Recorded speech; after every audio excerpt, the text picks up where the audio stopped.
We are the County First Ladies Association, which is an association for the spouses of the elected governors in Kenya.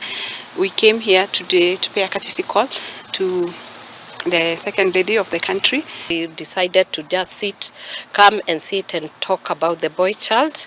These are the county first ladies, and we felt that we needed as mothers to come and sit and discuss concerning our counties, about our nation, and the condition of the drug abuse and alcohol.